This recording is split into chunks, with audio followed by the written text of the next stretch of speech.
Comunicando Direito. Apoio Cultural. Soster Imóveis. Avenida Assis Brasil, 4990, Sala 201. Telefone 3340-8143, Porto Alegre.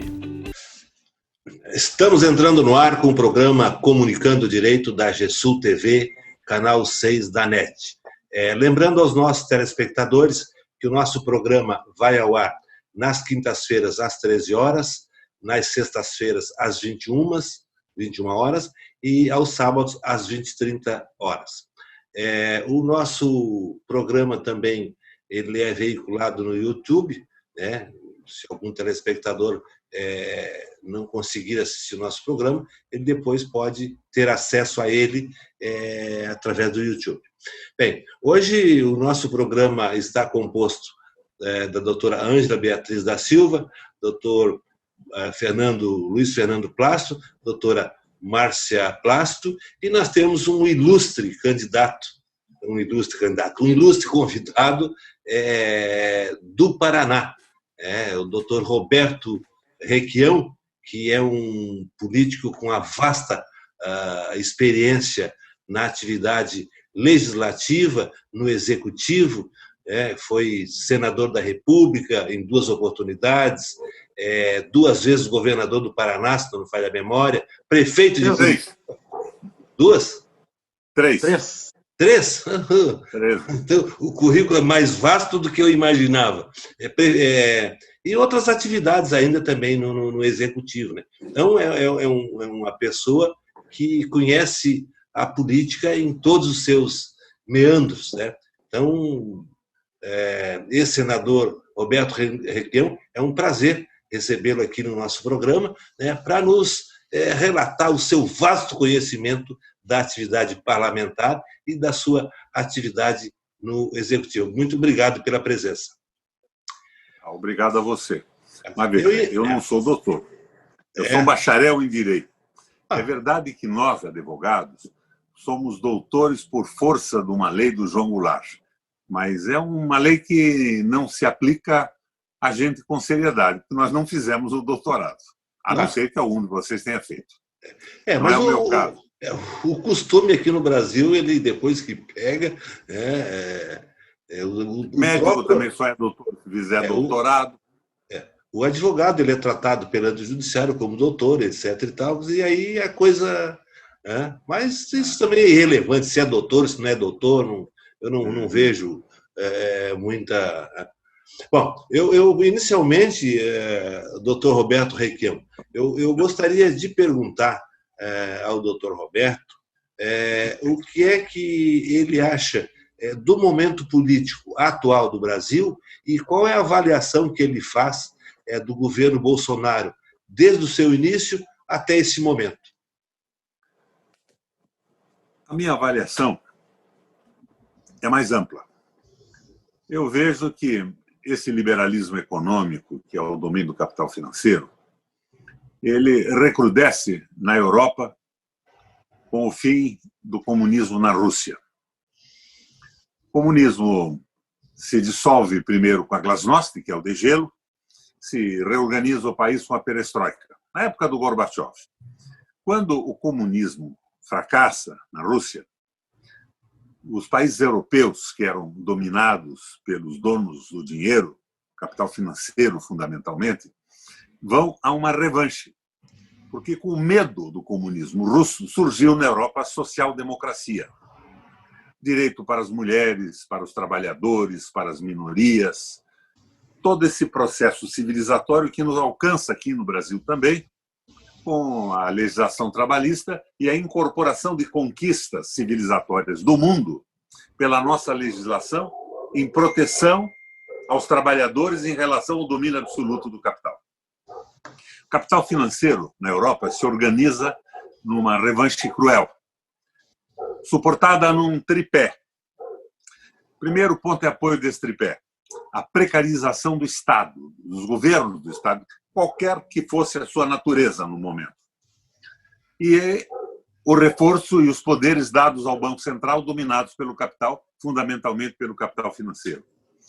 Como diria o velho Brizola, já que estou falando com gaúchos, o Estado, os governantes se transformam em mandaletes do capital financeiro para conter a revolta do povo que vai perdendo os seus direitos adquiridos nesse processo de formação da social-democracia. O segundo ponto de apoio é a precarização do parlamento, com a financiarização e o encarecimento das campanhas eleitorais. Parlamentares se elegem não dando mais atenção no exercício dos mandatos parlamentares e governantes, no momento que assumem os cargos ou o poder executivo. Eles se reportam diretamente aos seus financiadores. Não se incomodam mais nem com seus discursos de campanha, e muito menos com o programa dos seus partidos. O terceiro ponto de apoio dessa revanche do capital financeiro contra a social-democracia europeia é a precarização do trabalho. O fim da aposentadoria pública, o fim da possibilidade financeira dos sindicatos e as agressões a conquistas trabalhistas na contramão de tudo que modernamente aconteceu no mundo. O aumento da carga horária dos trabalhadores, diminuição do salário e a exploração absoluta do capital. Isto chega no Brasil pelas mãos do Temer, que derrubou a presidente Dilma e governava a partir de um trabalho feito pelo Marcos Lisboa, que chamava-se Ponte para o Futuro. Agora anote, companheiro, o Marcos Lisboa foi secretário do Tesouro do Lula e é o presidente do IPESP, em São Paulo, onde leciona o Fernando Haddad. Então, esta visão liberal acabou derrubando a Dilma, que, de certa forma, também cedeu a ela. A Dilma governou com o Meirelles. O Meirelles não difere em nada do Guedes, a não ser pela velocidade. É a diferença, por exemplo, do Rubinho Barrichello e do Fangio. Eles correm na mesma pista, um com mais velocidade que o outro.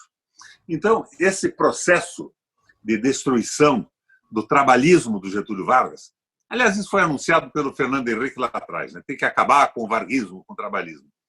Esse processo todo está vindo de longe e se exacerba agora.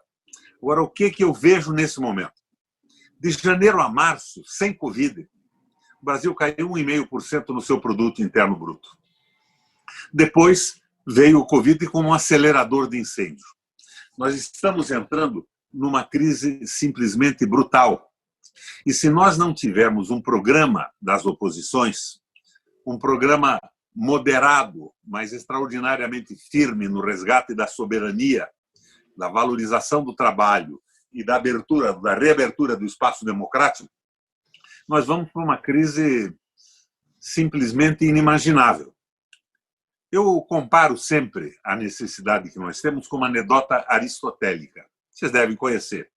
É a hipótese de que um exército de um país que se mobilizava militarmente para reconquistar a sua soberania precisava, em determinado momento, é uma hipótese aristotélica, conquistar uma colina. E, nesta hipótese, se sugere 3 comandantes. O primeiro comandante dá uma olhada na colina, vê o armamento que tem, os homens com que conta e diz: olha, é impossível. Seria mais ou menos a posição desses apedeutas que querem organizar a Frente Ampla. Uma Frente Ampla que cabe Fernando Henrique, Rodrigo Maia, deve caber também o Queiroz ou qualquer outra pessoa, porque ela se dedica à tentativa de derrubada do Bolsonaro e não do regime econômico do liberalismo, que é representado pela operação do Guedes. O segundo comandante dá uma olhada e diz o seguinte: com o pessoal que eu tenho e o equipamento militar, eu não tenho dúvidas que tomam essa colina. E a tomada era estratégica para a progressão do Exército Nacional. Então ele avança, toma a colina e resolve ir adiante. Então ele tem um ato extremo de temeridade. O primeiro foi um ato extremo de covardia. E ele é derrotado, perde o equipamento e perde os seus homens. O terceiro dá uma olhada no equipamento, nos homens, avança, toma a colina e se mantém na colina. Esse é o ato eficiente, é o ato meio. Então, é o que eu vejo como proposta ideal. um projeto nacionalista, democrático e popular que estabeleça a liberdade de imprensa, de comunicação, a soberania do Brasil, o respeito ao trabalho, fundamentalmente. As garantias trabalhistas que surgiram nesse processo civilizatório que o Brasil viveu e o mundo viveu também nas últimas décadas. É um projeto que não pode ter a radicalidade, que lhe tire a sustentabilidade, que possa fazer com que ele fracasse como o segundo comandante que avançou além da tomada da colina, e não pode ter a covardia dos que pretendem uma composição com Fernando Henrique, Rodrigo Maia e essa gente toda que, na verdade, são os operadores do capital financeiro. Não tem nada a ver nem com o capitalismo tradicional, que é o capitalismo industrial, que investe numa fábrica, produz bens, gera empregos e levanta a tecnologia de um país. Então, a minha posição hoje na crise é essa. Precisamos de um projeto sustentável, moderado. Agora, restabelecido o espaço democrático, os partidos, então, que se organizem para fazer as suas propostas específicas para a economia, para a administração pública, para a posição do Brasil no concerto das nações. E nós, com esse escrutínio sucessivo do processo eleitoral, vamos caminhando no sentido do processo civilizatório brasileiro e do modelo nosso, que não pode ser o modelo de subordinação à geopolítica dos Estados Unidos, nem aos interesses do capital financeiro representados pelo consenso de Washington, mas muito menos uma adesão cega aos interesses geopolíticos e estratégicos da Rússia, que agora tem o apoio indiscutível da China. Temos que ter um projeto nacional. O Brasil é um país com uma economia complexa, de gente inteligente, e tem que ter um projeto para si mesmo. Porque eu insisto sempre em citar uma frase de um famoso presidente norte-americano, cujo nome eu não lembro agora. Países não têm amigos, têm interesses. E o Brasil tem que lutar pelos seus interesses, pela sua democracia e, fundamentalmente, pelo seu mercado interno e o seu desenvolvimento industrial. A ponte para o futuro nos transforma numa fazenda. Uma fazenda da qual nós não temos nem a propriedade da terra, porque eles já estão liberando a compra sem limite de espaço para qualquer fundo de pensão ou grupo estrangeiro que se interesse por ela. É a minha posição nesse momento em relação à crise que nós estamos vivendo, que não é pequena. Aqui no Paraná nós já temos assaltos de caminhões frigoríficos carregando frango por populações passando fome nas estradas. É muito sério isso tudo. Agora, temos que ter o cuidado de realizarmos uma proposta equilibrada e sustentável, porque a crise pode nos levar a uma ditadura populista de direita ou de esquerda, ambas insustentáveis. E o caminho tem que ser traçado com um consenso da população, o espaço democrático de comunicação dos partidos políticos, e esse consenso tem que ser traduzido eleitoralmente pelos votos populares. É a visão que eu tenho desse momento. Doutor Roberto, e a avaliação que o senhor faz do governo Bolsonaro do seu início até esse momento? É um governo bom? O que é que ele fez de bom? O que é que ele fez de bom? O que é que ele fez de ruim? Se é que fez alguma coisa de bom? É muito difícil responder o que fez o Bolsonaro. Nesse circo em que o Brasil foi transformado pela desmoralização da política sistemática, a desmoralização feita pela Rede Globo, pelas grandes redes de comunicação e pelos interesses do capital financeiro e interesses geopolíticos dos Estados Unidos, desse circo, o Bolsonaro é um animador do picadeiro. O operador disso tudo é o capital financeiro, os bancos, hoje através do Guedes. Mas se derrubarem o Guedes, vem outro igual a ele. Tem um Guedes no Banco do Brasil, tem um Guedes na Fazenda, tem um Guedes no Banco Central. Então, o problema, o alvo, o foco, não é o Bolsonaro. O Bolsonaro é um estrião. Ele não é nem liberal. Você lembra do Bolsonaro defendendo a Vale do Rio Doce e dizendo que era um crime a sua privatização, e que o Fernando Henrique tinha que ser eliminado fisicamente, tinha que ser assassinado junto com 30 mil brasileiros para restabelecer a ordem? O Bolsonaro é um oportunista. Ele se aproveitou desse momento e cá entre nós. Na minha opinião, ele foi um efeito colateral desse processo. Eles sonhavam provavelmente em eleger um Alckmin, que seria mais palatável para essa burguesia financista brasileira. Bolsonaro, como presidente da República, não existe. Ele é um animador de picadeiro. Ele diverte a população. Do italiano divertere, desviar do que importa. Enquanto isso, Rodrigo Maia, Fernando Henrique e essa gente toda avança por uma visão equivocada, talvez legítima, por corrupção absoluta no caminho do liberalismo econômico, que já se inviabilizou no planeta. Dificulta a Merkel, dificulta o governo da Espanha, provoca êxodo nos países asiáticos e simplesmente não dá certo porque essa concentração de renda é rigorosamente impossível para a sobrevivência da humanidade no planeta Terra, não só no Brasil. Quem tem essa posição que eu expus para vocês agora? O Papa Francisco, com as suas posições, as suas encíclicas. Capital pode ser bom, investido numa fábrica, criando empregos, elevando o nível tecnológico, mas não pode comandar o mundo. Isso é bíblico. Não se pode servir a Deus e a Mamon. E Mamon é uma palavra que em hebraico não significa o diabo nem outro Deus. Mamon quer dizer pura e simplesmente dinheiro. Não se pode servir a Deus e ao dinheiro, não se pode servir ao Brasil e ao povo e aos donos do dinheiro concentrado de forma absolutamente amalucada no Brasil e no mundo. Em suma, foi eleito um mau presidente. Uma pessoa que não tinha condições de exercer o cargo. Ele não tinha condições de ser parlamentar. Eu fui senador por 2 períodos, 16 anos. E encontrava o Bolsonaro lá pelos corredores, ninguém parava para cumprimentá-lo. Era uma figura totalmente marginalizada. Ele foi fabricado pela mídia, pelos fake news, pela crítica que ele fazia à decepção do povo com os governos de então. O processo, minha gente, foi mais ou menos o mesmo que deu 25% dos votos para o Beppe Grillo, na Itália. Só batendo nos governos que decepcionaram, sem uma proposta. É o que levou Erdogan à presidência da Turquia, é o que elegeu o Trump e elegeu o Bolsonaro aqui, com apoio absoluto das redes comerciais de comunicação, principalmente a Globo na frente disso tudo. A desmoralização da política. Agora, nós tínhamos também uma endemia de corrupção no Brasil, no Congresso Nacional, na burocracia pública da República, dos estados, das prefeituras, do Judiciário e do Ministério Público. E a revolta contra isso tudo, manipulada pelos fake news, com a expansão brutal da internet nos últimos anos, nos deu de presente o Bolsonaro.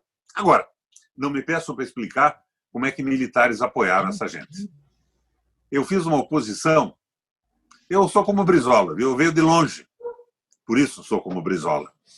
Eu fui um combatente, na minha época universitária, da tomada de poder pelos militares. Mas hoje eu sou obrigado a dizer a vocês que o Geisel era um autoritário, fascista, porque era nacionalista, né? O fascismo é essencialmente nacionalista e totalitário. Mas o Geisel criou a engenharia do Exército, a escola de engenharia. O Geisel protegeu a Petrobras, a Vale do Rio Doce. E hoje os militares que estão no poder, com pijama ou sem pijama, eles estão, na verdade, despidos de qualquer sentimento de pátria, de soberania e de identidade com o povo.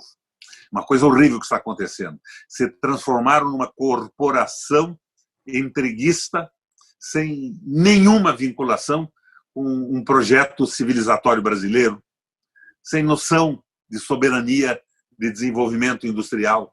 É uma coisa extremamente lamentável. Eu só tenho uma esperança. O nosso exército tem 500 mil homens. E eu acho que essa cúpula não representa o exército brasileiro. Por uma questão de hierarquia e de comando, fala por eles agora. Doutor Luiz Fernando, o questionamento ao doutor Roberto Requião. Sim. Agradecer primeiramente ao senador por nos dar o prestígio do seu tempo com a gente. Antes de entrar no assunto que eu quero que o senador aborde, eu quero pedir a receita para ele, como é que aos 79 anos a gente consegue estar tão bem, com tanta vitalidade, com tanto prestígio e com tanta combatividade. Qual é a receita, senador? Eu perdi a última eleição, né? ganhei eleições aqui no Paraná para prefeitura, para deputado, para o governo do estado 3 vezes, mas perdi porque eu, embora no Congresso tenha sido a única oposição ao plano econômico do governo Lula, ao Meirelles e o Joaquim Levy, eu, quando vi o que vinha, assim, mas sempre concordando com as políticas compensatórias, políticas que não seriam estratégicas, mas taticamente resolviam, no momento, o problema da pobreza. E concordei sempre muito com a política externa do governo do PT. A política do Lula e do Celso Amorim, a meu ver, era irrepreensível. Ela representava os interesses nacionais do nosso país. E quando eu vi o que vinha, um Ponte para o Futuro, Marcos Lisboa e aquele liberalismo maluco, eu fui um aliado firme contra o impeachment. Isso me confundiu muito com o PT, mas não com o PT bom. Porque o PT é um partido muito bom na sua base. É o único partido que tem uma identidade com o trabalho, que sabe o que é o sofrimento de um assalariado ou de um não assalariado por falta de possibilidade de emprego. O Lula tinha isso. Era um filho de um lavrador lá do interior de Pernambuco e se transforma em metalúrgico pelo Senai e vira presidente da República, depois de ter passado algum tempo em contato com o sindicalismo alemão. Pouca gente sabe disso.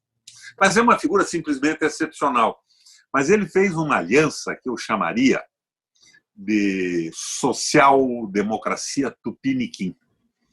Com a sua identidade popular, ele pensou na população, as bolsas compensatórias, o aumento do salário mínimo e tudo isso, mas fez uma aliança também com o capital financeiro.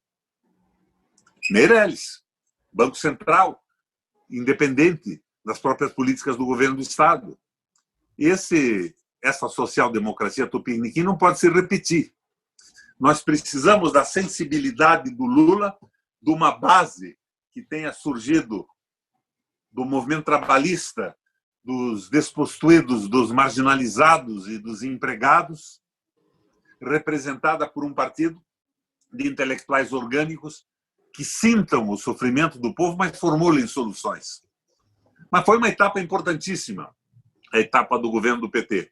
Mas o PT naufragou na corrupção endêmica do Brasil. Mas não foi quem puxou essa corrupção, ele aderiu. A corrupção estava muito mais no meu partido, no PMDB, no PSDB, no PP, escandalosamente no PP, mas o Lula, que foi, num determinado momento, a esperança do rompimento disso tudo, acabou nessa aliança de social-democracia tupiniquim. E deu no que deu. No impeachment, na desmoralização da política, na desmoralização do PT, que cá entre nós, hein? O presidente da 7ª potência econômica do mundo ser condenado porque supõe-se que ele ia ficar com um apartamento de merda numa praia em São Paulo é absolutamente ridículo. E a Lava Jato surgiu no Brasil para o nosso encanto à época. Eu me entusiasmei com ela. Estavam mexendo aqui na corrupção do Paraná, que acabou sendo revelada com a prisão do Beto Richa, dessa gente, os meus adversários, que eu sempre joguei de uma outra maneira e de um outro lado, lado dos interesses da população do meu estado. E ela acaba aderindo aos interesses geopolíticos dos Estados Unidos. O Moro, que é um sujeito mediano, né? Não é um intelectual, não é muito burro também, tanto não é que conseguiu administrar isso de certa forma, foi treinado pelos consulados, embaixadas americanas, e conta-se, é uma lenda urbana, antes de me acusarem num processo, confesso que é uma lenda urbana, que quando ele foi com o Moro para os Estados Unidos, o Moro foi com o Bolsonaro para os Estados Unidos, ele levou o Bolsonaro para visitar a CIA. E logo que entram na CIA, o telefone dele dá um apito, o Moro pergunta: o que é isso? Ele diz: entrou o Wi-Fi, entrou automaticamente sem que precisasse ser digitado. O que mostra claramente a quem ele servia. Eu queria fazer a minha pergunta agora, doutor Luiz, então, ao do senador, se me permite. Esteve aqui no mês de julho, senador, o procurador Celso Três. Ele discorreu muito sobre as cotas CC5, fez uma certa ligação com o processo Banestado, até chegar à Lava Jato. A Lava Jato agora que está se desdobrando em Lava Jato Eleitoral, Lava Jato da Saúde, pedindo buscas e apreensões na casa do senador José Serra. E ontem... Pedindo agora que está tudo prescrito, né?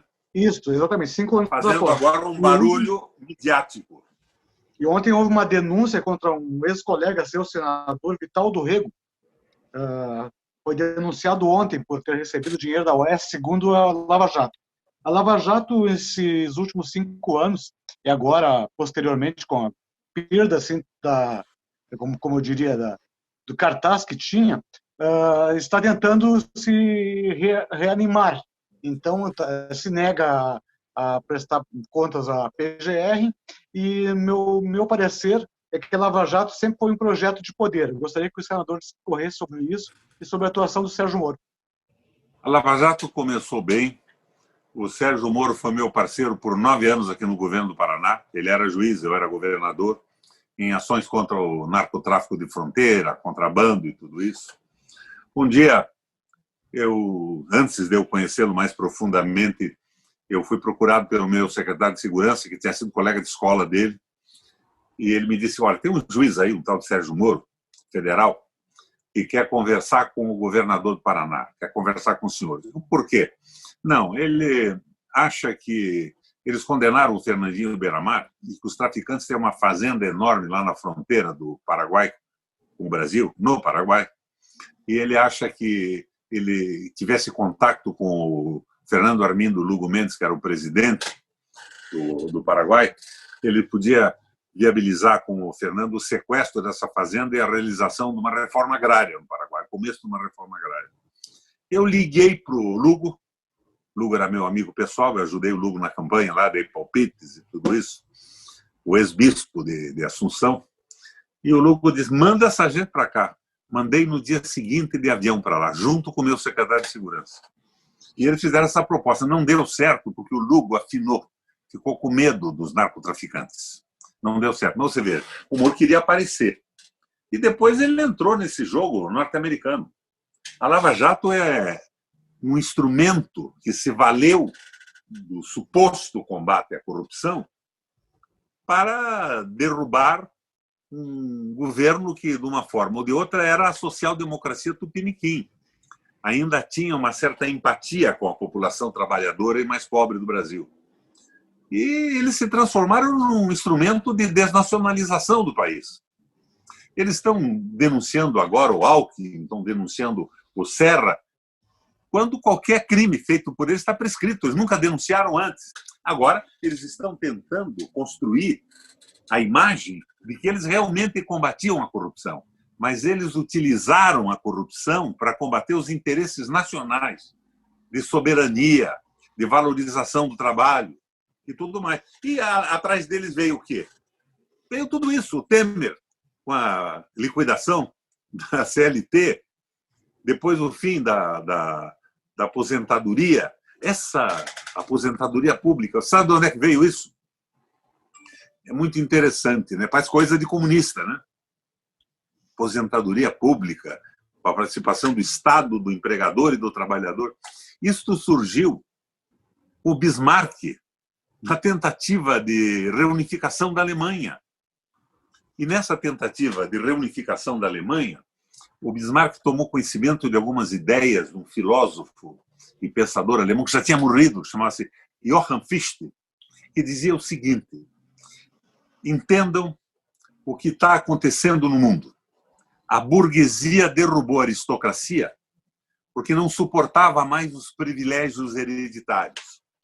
E a burguesia, que se reunia nos burgos, até fora das muralhas das cidades, trabalhou, enriqueceu e cresceu em número significativamente maior do que a aristocracia. Então, ela acumulou forças, derrubou a aristocracia e instalou a sacralização da propriedade privada. E agora, esta burguesia que se instalou em cima da propriedade privada, quando envelhece, a sua força de trabalho estiola pessoalmente de cada um dos seus componentes, ela se sustenta com os dividendos das suas propriedades e do capital acumulado. Mas, a exemplo da burguesia, cresce um número fantástico de trabalhadores, com aquele processo da comercialização, da industrialização que o mundo passou, essas fases econômicas extremamente conhecidas por todos. E esses trabalhadores só têm como capital para sobrevivência a sua força de trabalho. Quando ela estiola, eles ficam em desespero. Os trabalhadores vão fazer com a burguesia exatamente o que a burguesia fez com a aristocracia, nós vamos derrubá-la. Porque não é possível que eles não consigam se manter quando enfraquece a força de trabalho de cada um. O Bismarck diz o seguinte, aqui não, na Alemanha não. E criou a Previdência com a participação do Estado, dos empresários, dos trabalhadores. Esses canalhas do liberalismo econômico de hoje querem regredir ao período anterior ao do Bismarck no mundo. Eles querem escravizar o trabalho de uma forma absoluta. Isso é uma loucura total. Você veja, hoje mesmo, é evidente que as relações de trabalho mudam. A CLT tinha que mudar também com isso. Eu não sou fundamentalista. Constante mutação dos fatores é uma unidade da dialética. As coisas mudam, a legislação tem que se adaptar às mudanças das relações de trabalho e das condições. Na Alemanha, hoje, o setor informatizado dos bancos e de empresas que trabalham com a internet e com a informatização reduziu, esses setores reduziram a carga horária para 30 horas, para ter mais gente empregada e mais gente no mercado de trabalho, no mercado de consumo. Nós aqui no Brasil nós estamos aumentando a carga horária e diminuindo o salário. Então você vê, nós estamos num caminho completamente equivocado. Contrário do que fez a Alemanha com Schacht, a nova política alemã, que foi uma parceria de Estado com grandes empresários, a redução abrupta dos rendimentos do financiamento da dívida pública para quase zero e a oferta para os empresários. Entre agora nos projetos de recuperação da infraestrutura da Alemanha, que o Estado garante para vocês uma lucratividade de 4,5% ao ano, através de uma letra, que era uma moeda não moeda, eles chamavam de MEFO. MEFO porque o setor metal mecânico era o mais desenvolvido. Eles, em 6 meses, acabaram com o desemprego na Alemanha.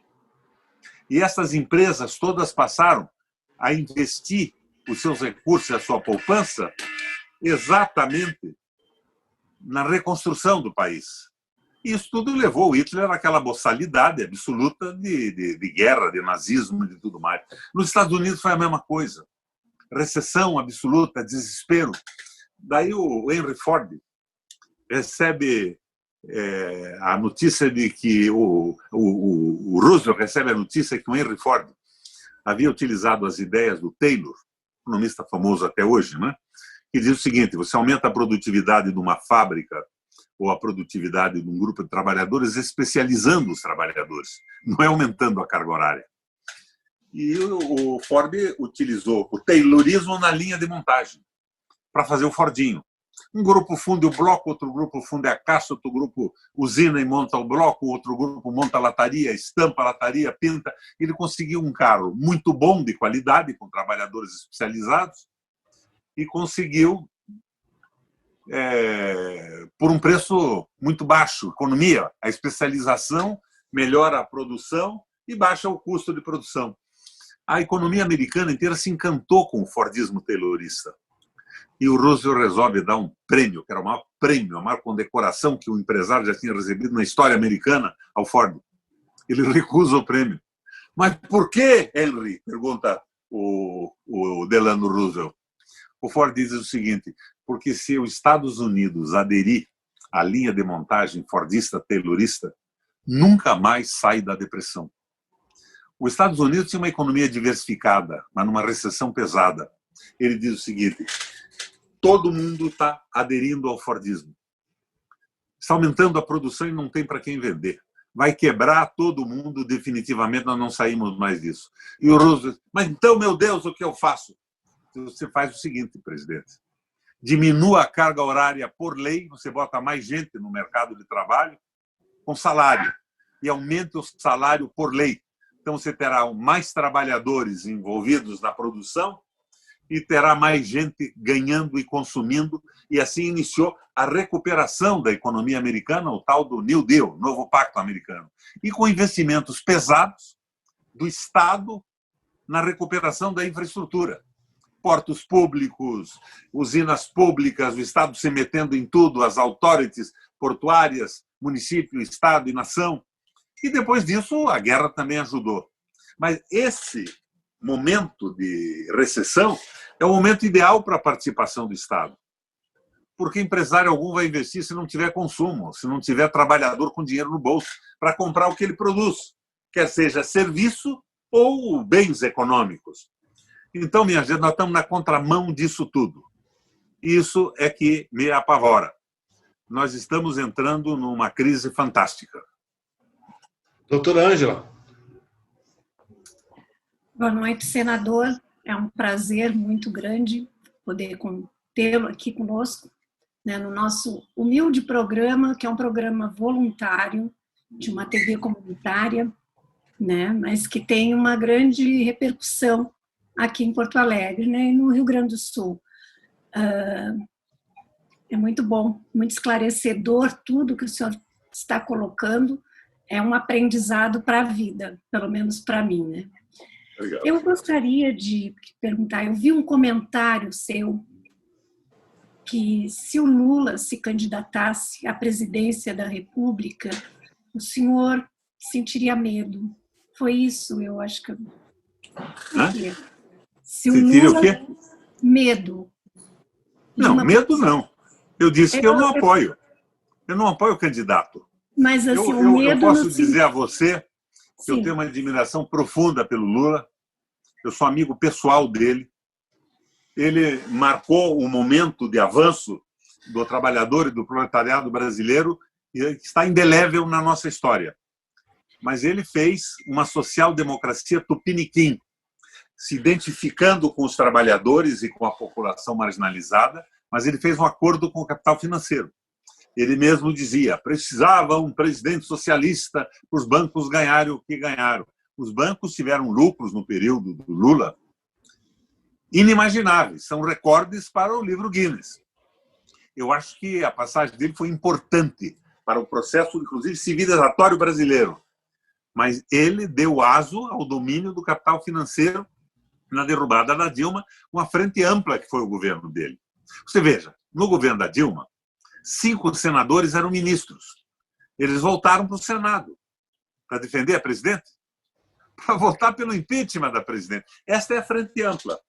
Então, o que eu digo é o seguinte, nós temos que ter um projeto nacionalista, democrático, popular, ato meio, ato suportável e sustentável, e o candidato tem que ser um candidato de uma frente nacional nesse momento para um governo transitório. Um projeto que nos leve à reconquista da soberania, da democracia, do espaço de comunicação. Nós estamos aqui batendo um papo de cara limpa, aberta e dizendo o que pensamos. Mas nós não temos a Rede Globo, as grandes redes de comunicação para falar. Nós teremos uma gota d'água nesse processo, uma micro gota d'água, né? Nas lives e na utilização da internet. Aliás, a dona Veronice, que é uma amiga minha, diz que ela não aguenta mais live. Ela abre a geladeira e tem a impressão que tem uma live lá dentro da geladeira, tem alguém conversando qualquer coisa lá.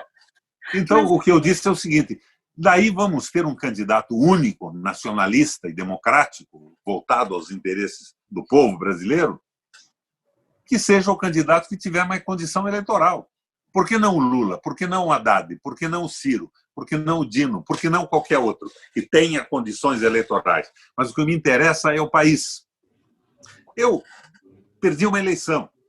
Eu nunca me incomodei com a minha situação financeira. Para você ter ideia, na minha derrota aqui no Paraná, centenas de milhares de fake de WhatsApp foram distribuídos dizendo que eu era um político aposentado, ganhava R$450 mil por mês. Eu tenho 80 anos incompletos. Eu tenho mais de 79 anos, estou indo... Em março eu faço 80. E eu estou aposentado pelo INSS. Eu ganho por mês R$ 2.872,32. Mas eu fui desmoralizado como se fosse um político tradicional, com um salário milionário, portanto, corrupto. Esse jogo é o jogo que desmoralizou a política no Brasil.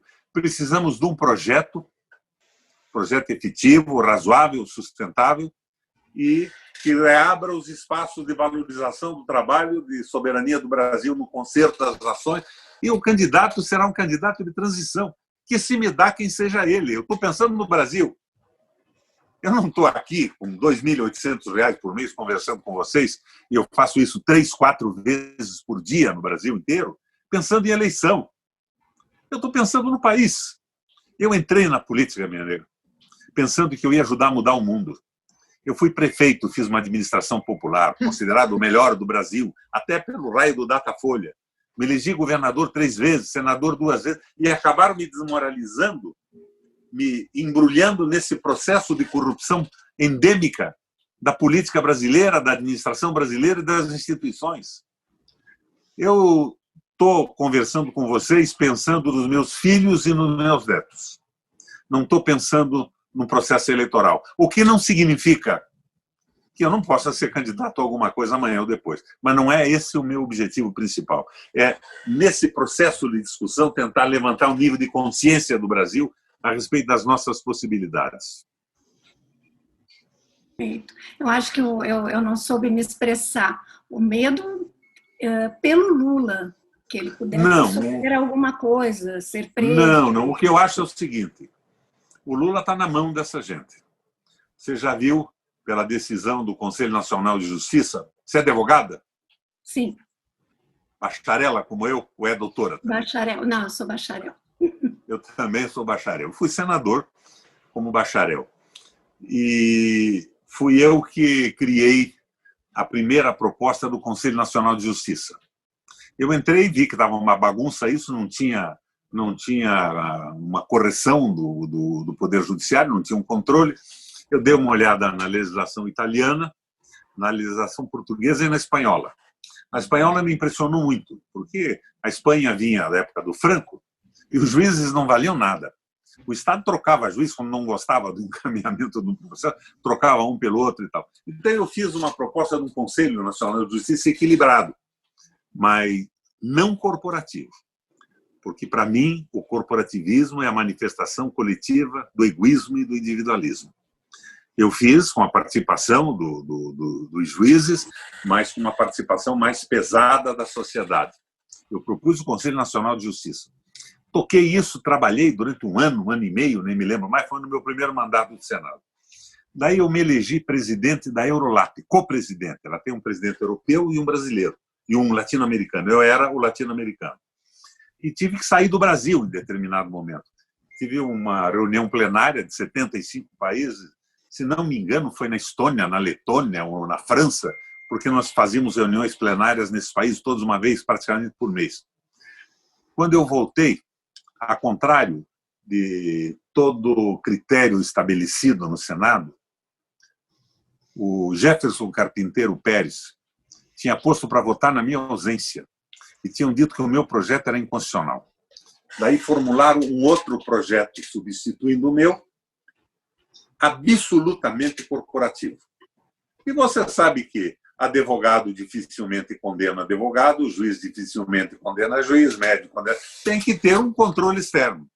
E transformaram nessa merda que absolveu o Deltan Dallagnol ontem, por prescrição depois de terem retardado o julgamento 42 vezes. Então, você veja, o Lula está na mão dessa gente toda. O Lula, se ele continuar dizendo que é candidato a presidente, primeiro não me agrada, porque eu não quero mais a volta do governo do Lula, com Meirelles, com Joaquim Levy e com essa aliança com o capital financeiro. Eu imagino um governo nacionalista com o Banco Central submetido aos interesses de um projeto nacional e não dos rentistas. Isso é fundamental para mim.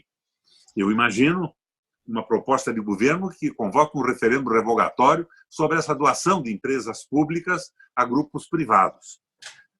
O companheiro que falou antes de você me falou do Celso Treis. É um monumento esse procurador. É o grande procurador que nós temos visível no Brasil hoje, Antônio Celso Treis. Mas o que eu posso dizer a você é que a CC5 fui eu que denunciei. Eu assumi o governo do Paraná, substitui o Álvaro Dias, e de repente meu presidente vai a Foz do Iguaçu e diz: olha, tem um tal de carta circular número 5 aqui, que autorizava inicialmente brasileiros não residentes a mandar dinheiro para o exterior, agora está valendo para todo mundo, e Requião estão mandando para fora mais do que a reserva cambial brasileira. Vai imediatamente da Polícia Federal no Ministério Público fazer a denúncia. O Celso trabalhou nisso. O Celso fez um livro dos que enviaram dinheiro para fora e que ele verificou que não era através de laranjas, eles punham o nome. Tinha 1.200 páginas, 3 volumes. Eu fiquei no Senado 8 anos dizendo à imprensa brasileira que podiam ver quem eram os emissores, porque, supostamente, eu tenho uma profunda convicção disso, igual a do Dallagnol, a respeito do que ele não acredita, mas age conforme interesses ideológicos dele ou de quem manda nele, que boa parte desse dinheiro foi da privatização das 63 empresas públicas no governo do Fernando Henrique Cardoso. As comissões, as gorjetas, esse troço tudo. Mas não quiseram investigar. Houve um acordo. A primeira frente ampla foi essa para ocultar tudo, depois que o Fernando Henrique assinou o consenso de Washington. Eles esconderam isso tudo e fizeram um acordão, uma frente ampla. Ninguém solta a mão de ninguém. Somos todos questionavelmente ladrões. Isso foi muito ruim. Então, eu sou admirador profundo do Lula. Eu quero um projeto avançado, diferente do projeto do PT para o Brasil. E eu sou um admirador do Lula e admirador das políticas que o Brasil não conhecia ainda, de inclusão social, de aumento de salário mínimo e a política externa, a qual eu não ponho nenhum reparo. Mas outra vez, não. Meirelles, na Fazenda? Joaquim Levy, depois do Lula? Não, não é por aí. Isso é frente ampla. Doutora Márcia. Está. Deixei por último, eu deixei a doutora Márcia por último, que é a que mais questiona. É a mais terrível. Doutor. É terrível. Não, é a mais terrível. Não, de jeito nenhum. Senador, feliz de tê-lo aqui conosco. Assim, algumas observações. Primeiro, eu gostaria de dizer que eu tinha muita admiração, principalmente das suas manifestações na época do impeachment, não é? O senhor não sendo do Partido dos Trabalhadores, né? E vislumbrando, né? Realmente, efetivamente, o golpe que estava sendo dado naquele momento. Falando também no procurador Celso Tres, que ele diz, né, que a Lava Jato pariu o Bolsonaro e agora que embale Bolsonaro, né? Mas é que a Lava Jato pariu e nós é que estamos embalando. E infelizmente nós estamos embalando. E daí o que acontece, senadora? Assim, como o senhor falou, a precarização do trabalho, não é? Agora também das aposentadorias, a demonização dos políticos que aconteceu com a Lava Jato, né? No meu entendimento, a perseguição dos nacionalistas. Né? Agora temos uma militarização dentro do governo Bolsonaro, não é? Que é um governo, né, civil-militar. 6.800 militares. Exatamente. Não é militares que não são nacionalistas, né? Assim, dossiês antifascistas, né? Entregues pelo filho do presidente, né? Na embaixada americana. Né? E assim, como o senhor falou, os bancos na época do governo popular, né, que ganharam muito dinheiro, os empresários também ganharam muito dinheiro, teve o equilíbrio em função das políticas de inclusão social, ok. E eu também já ouvi o senhor falando a respeito do MST, né, que eu tenho grande admiração pelo MST, eu ouvi o senhor falando a respeito do MST, com o que eu concordo, mas uma coisa que eu gostaria de saber a sua posição. Hoje, nós estamos vivendo essa situação, né, em função da demonização da política, do meu entendimento também do projeto de poder da Lava Jato, e agora existe essa possibilidade, então, de ser julgado, né, se o Moro foi ou não, né, parcial no julgamento do presidente Lula. E eu gostaria de saber se o senhor acredita, não é, que o STF esteja menos acovardado nesse momento, tendo em vista que já, se não me engano, ontem, não é, foi julgado que o Moro teria sido parcial num caso do Banestado. Hoje, numa rádio local aqui de Porto Alegre... E livraram um doleiro. Exatamente. E numa rádio local aqui em Porto Alegre, um advogado estava falando que está aberta a porteira para destruição e enfraquecimento da Lava Jato. Então, eu gostaria de saber se o senhor acredita que o judiciário pode se reacreditar a partir do momento que venha, né, assim, a fazer justiça, no meu entendimento, que é, então, né, realmente decretar que o Sérgio Moro foi extremamente parcial e seletivo. Eu acho que isso é indiscutível hoje. Outra coisa indiscutível é a lawfare contra o Lula. O ataque do judiciário contra o Lula é indiscutível. Agora, como se viu anteriormente, eu discuto a política econômica do Lula, a social-democracia tupiniquim, a submissão aos banqueiros, ao capital financeiro, o tipo de aliança que ele fez. Daí diz, não era possível de outra maneira. Eu fui governador 3 vezes do Paraná e eu não fiz aliança com a direita. Não perde tudo no legislativo. Não perde. Eu não dei uma emenda para um deputado. Eu trabalhei com programas. Pedi aos deputados que votassem um programa de modernização da educação, com uma série de medidas, construção de escola, formação continuada dos professores fora da sala de aula, esses programas todos que fizeram sucesso e que eu realizei. E eu dizia a eles, vocês votam, tecnicamente nós vamos construir mais 1000 escolas no Paraná e elas serão colocadas nessas posições. Por quê? Eu ia por escola não onde o deputado queria para arranjar mais 50 ou 100 votos para a sua reeleição, mas onde havia necessidade e que tinha aluno. Mas, depois de aprovado, o governo calava a boca, eles saíam, iam para o interior e diziam, nós aprovamos isso. E não tive problema com o legislativo. Não fiz nenhuma aliança, não cedi a ninguém. E fiz o governo sério. Acabou uma boa parte dessa gente me abandonando quando o Beto Richa foi candidato a governador. Por quê? Porque eles queriam voltar àquele mando de deputado, a política tradicional e tudo. Mas enquanto eu fui governador, isso não ocorreu. Estabeleci com energia, com firmeza, com boas propostas, uma disciplina. Agora, o que eu digo é o seguinte, antes do Lula e antes do MST, vocês talvez não saibam, o MST surgiu aqui no Paraná com o movimento de proteção dos expulsados pela barragem de Itaipu. O pastor Werner Fuchs organizou, é um pastor, um sujeito extraordinário, luterano. E o João Pedro Stelli veio do Rio Grande aqui para ver o que estava acontecendo. Era o movimento dos trabalhadores sem terra, era uma coisa assim, macro, mob. E o MST surgiu em cima desse pastor do Fuchs. Mas o que eu dizia é o seguinte, antes de existir o MST, e antes das políticas compensatórias do Lula, nós estamos indo para a anarquia social. Vocês lembram de armazéns assaltados por marginalizados da economia, absolutamente famintos para conseguir alimentar suas famílias? A violência do assalto a fazendas e tudo mais? Daí entra o MST, organiza essa população e transforma esta violência sem objeto numa reivindicação que é levada a prefeituras, Estado e a União. Essa reivindicação é parcialmente atendida. E a violência social praticamente se estiola. Você não ouviu mais falar no Brasil de invasões de armazéns, de cidades e de tudo mais. Transforma isso numa negociação a favor dos despossuídos e dos marginalizados.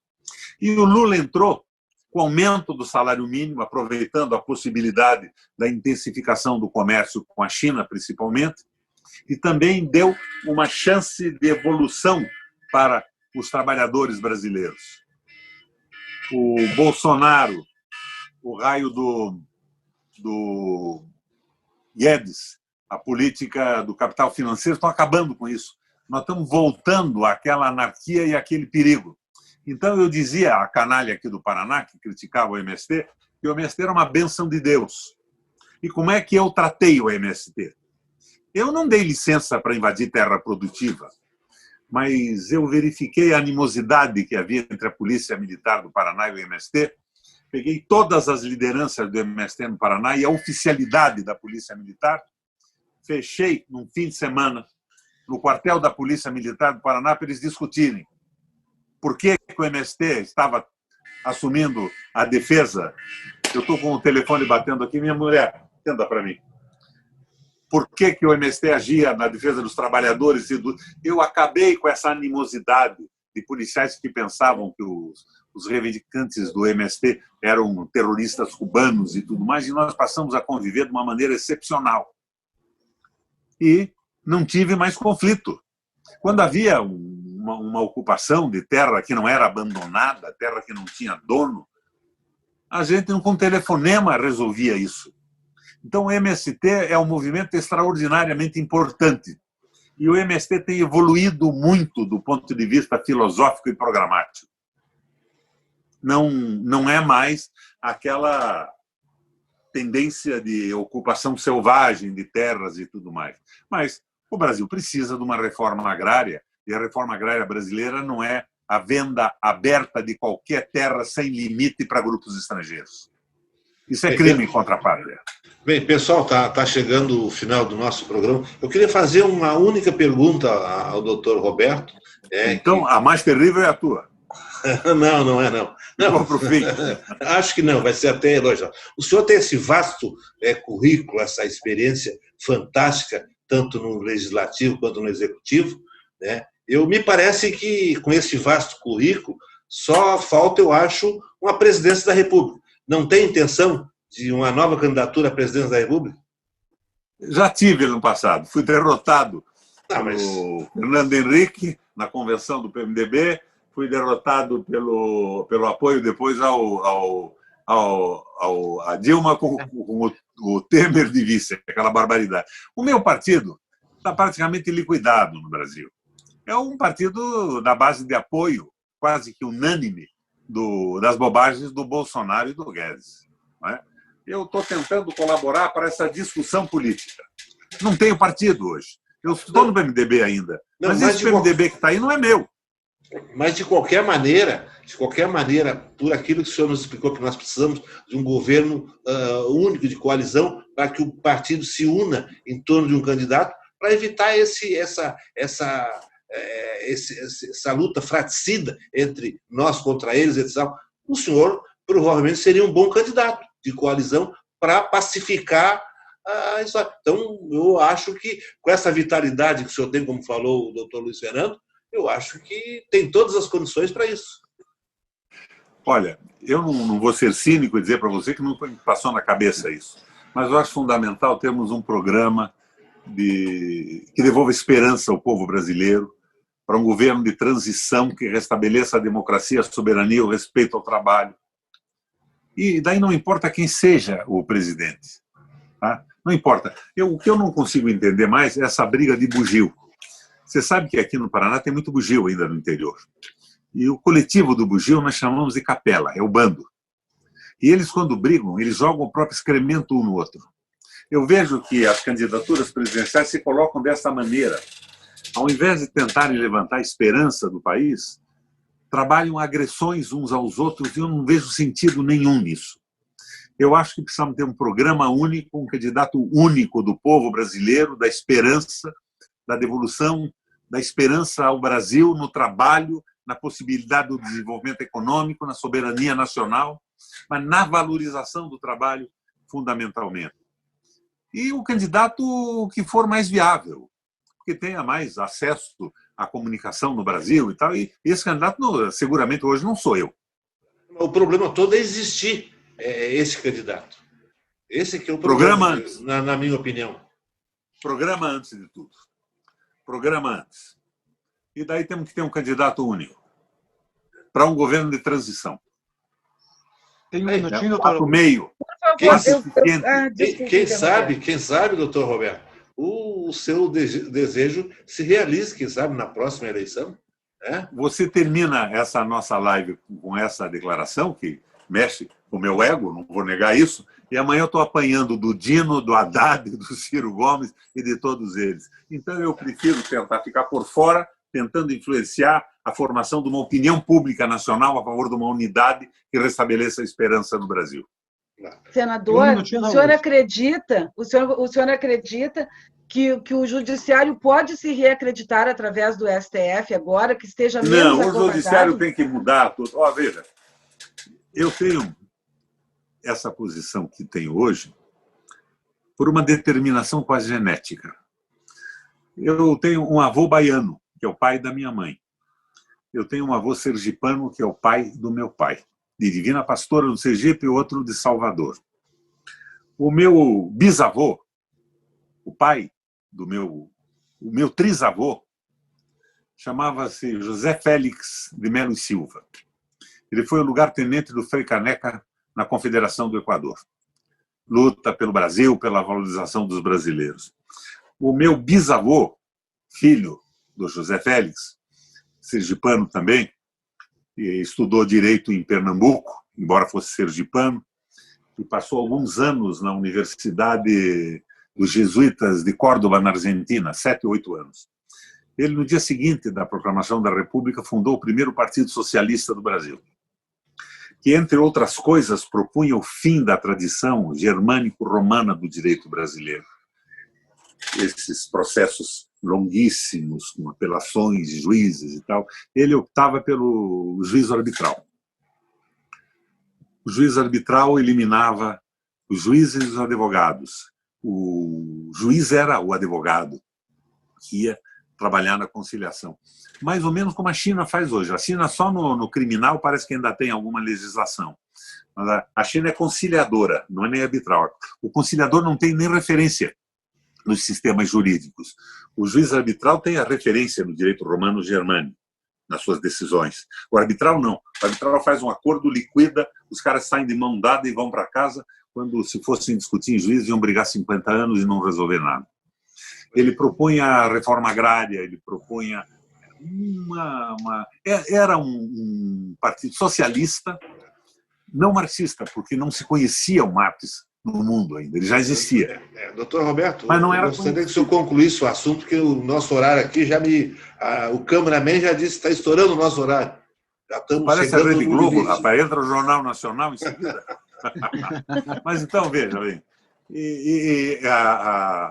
a China hoje trabalha dessa forma, com justiça rápida, reforma agrária, as reformas todas necessárias lá atrás. Então, eu tenho uma posição quase genética nesse processo de me imiscuir, me identificar com a necessidade absoluta de participação popular.